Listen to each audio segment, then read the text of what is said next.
તો જય માતાજી મિત્રો, આપણે પહોંચી ગયા છીએ આપણા ગામડે અને મકાનનું કામકાજ થોડું ઘણું બાકી છે. પરચુરણ તે પૂરું કરવાનું. તો મિત્રો જોઈ શકો છો, આપણે બહારની દિવાલનું પ્લાસ્ટર બાકી હતું, સંડાસ બાથરૂમનું પણ પ્લાસ્ટર થોડું બાકી હતું. અને જોઈ શકો છો મિત્રો, આ છે ઓટલો બનાવવાનો. અને બહારનું પ્લાસ્ટર એટલે કે આર્યું પ્લાસ્ટર બાકી હતું બહારનું, એટલે બહારનું પ્લાસ્ટરનું કામકાજ આજે ચાલુ કર્યા.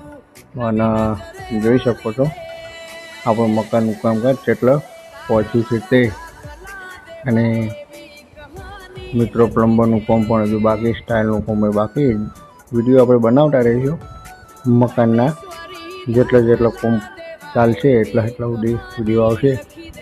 અને સંડાસના કૂવાનું કામકાજ પણ બાકી જ છે, કનેક્શનનું.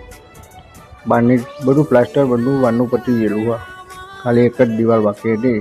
આપણા વિડીયો જોવા માટે ફોલો અને કોમેન્ટ કરતા રહેજો. જય માતાજી મિત્રો.